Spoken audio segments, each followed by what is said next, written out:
आप सभी को प्रणाम करता हूँ। अन्य बछड़े ललचा रहे थे। थोड़ी देर पश्चात मुझे पता चली यह बात, तो मैंने एक बैल से पूछा, क्यों रे, सारे के सारे पोस्टर खा लिए, बछड़ों को नहीं दिए? तो बैल गुस्से से बोला, उस पर तो लिखा था केवल वयस्कों के लिए।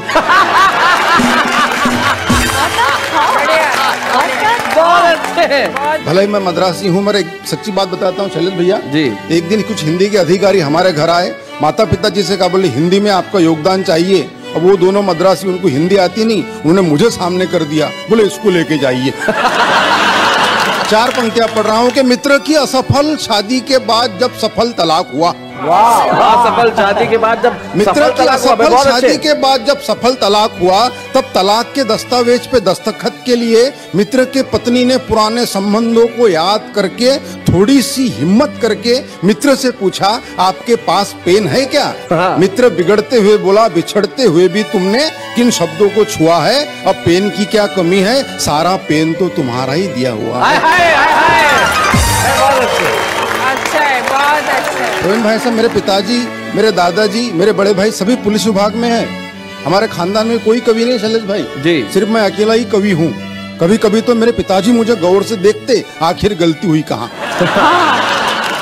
एक दिन मुझसे कह रहे थे, बोले बेटा कवि सम्मेलन तो रात में रहते, दिन में पुलिस की नौकरी कर ले। मैंने कहा ठीक है। मैं पुलिस के भर्ती में गया तो कमिश्नर साहब ने मुझे ऊपर से नीचे तक देखा और बोले, क्यों रे मनोज, तेरे हाथ अगरबत्ती, पैर मोमबत्ती, फिर भी होना है पुलिस में भर्ती? तो मैंने कमिश्नर साहब से कहा, मैंने कहा साहब मेरा सिर्फ इतना है कहना, मैं तो ये बताने आया था कि मेरे भरोसे पे मत रहना। कमिश्नर साहब मुस्कुराए, एक कांस्टेबल को बुलाए, उसके हाथ से टेप लिया, मेरे छाती से लगाया, बोले मनोज मद्रासी छाती फुलाओ। मैंने अपनी छाती फुलाई, बोले बताओ देश के लिए क्या कर सकते हो? मैंने कहा कमिश्नर साहब अपने देश के लिए अपने खून की आखिरी बूंद तक दे सकता हूँ।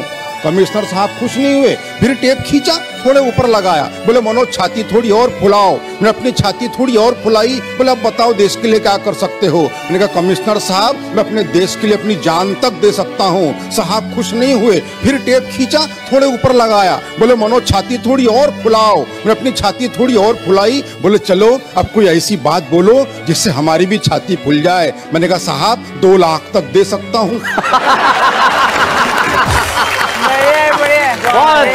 मगर मैं सच्ची बात बताता हूँ, मैं पुलिस में भर्ती तो नहीं हुआ, मगर जब कभी पिताजी रात में गश्त पे जाते मैं उनके साथ जाता हूँ। वहाँ से मैंने हाथ से उठा के लाया आनंद ले कि रात में गश्त के दौरान रास्ते में सो रहे कुत्ते को पुलिस वाले ने डंडे से मारा।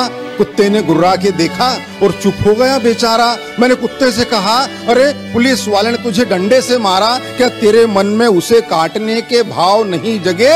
कुत्ता बोला जगे, मगर पुलिस वाले के मुंह कौन लगे। जैसे ही पुलिस की जीप बड़ी आगे, 2 चोर आ रहे थे भागे भागे। पुलिस वालों ने चोरों को पकड़ा, अपना हाथ दिखाया तगड़ा। थोड़ी देर बाद दोनों चोर मुस्कुराते हुए जाने लगे तो मैंने चोरों से कहा, बेवकूफो शर्म करो थोड़ा, चोरी करने के बावजूद पुलिस वालों ने तुमको छोड़ा। तो एक चोर बोला, ऐसे ही थोड़ी छोड़ा, कुछ हमने छोड़ा तब कहीं जाके छोड़ा। बहुत बढ़िया, बहुत अच्छा। ये छोड़ा छोड़ी का दौर चलता रहेगा। मैं 2 पंक्तियां पढ़ता हूँ कि विषय इस तरह बोले, इस विषय पर एक विचारक स्वयं 2 घंटे तक बोले। मगर मैं ऐसा कुछ नहीं करूंगा। आप कल्पना कीजिए, पंडित जवाहरलाल नेहरू का जन्मदिन हम पूरे देश में बाल दिवस के रूप में मनाते हैं। वहां से मैंने कल्पना उठाने का प्रयास किया है कि बाल दिवस के दिन प्रकाश नाम का एक बालक अंधियारे में खड़े होकर सब्जी बेच रहा था। क्या बात है भाई, बहुत बढ़िया, बहुत अच्छा। बाल दिवस के दिन प्रकाश नाम का एक बालक अंधियारे में खड़े होकर सब्जी बेच रहा था। मैंने उस बालक से पूछा, पालक है क्या? उसने मुझे घूर के देखा और बोला, भाई साहब अगर पालक होते तो मैं सब्जी क्यों बेचता? क्या बात है, वाह वाह वाह। बोले अगर पालक होते तो मैं सब्जी क्यों बेचता?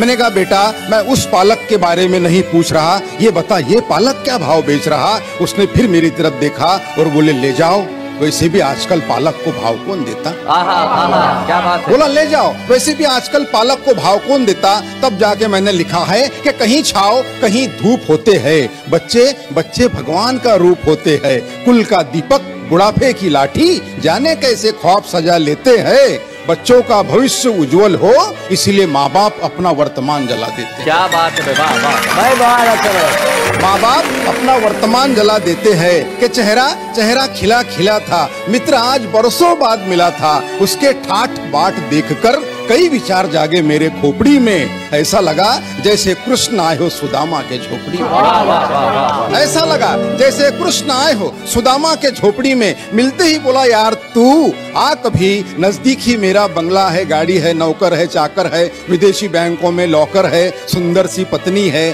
फूल से बच्चे हैं, यह सारी बातें वो कह गया। एक ही दम में मैंने उससे पूछा माँ पिताजी कहाँ है? वो बोला वृद्धाश्रम में। क्या बात है। मैंने कहा दोस्त धन दौलत तो साथ में घड़ी दो घड़ी होती है, मगर याद रख जिस घर में माँ बाप होते हैं वो जगह जन्नत से भी ज्यादा बड़ी होती है। वाह वाह वाह वाह, बहुत अच्छे, बहुत बढ़िया ढंग से मनोज ने कविता सुनाई। और सबसे बड़ी चीज ये है मनोज, जो देख के मुझे बड़ी खुशी हुई, और यही इस देश की एकता का सबसे बड़ा प्रतीक भी है मनोज। आपकी मातृभाषा तमिल है, आप रहते महाराष्ट्र अमरावती में है, वहां आपने पढ़ाई की, हिंदी में कविताएं लिखते हैं, और यही इस देश की सांस्कृतिक एकता का सबसे बड़ा प्रतीक है। तमाम भाषाएं मिलकर हिंदुस्तान बनती हैं, और अमरावती के मनोज मद्रासी जब हिंदी में कविता सुनाते हैं, ये हिंदुस्तान का सबसे बड़ा प्रतीक होता है। हम जोरदार तालियों से स्वागत करें मनोज।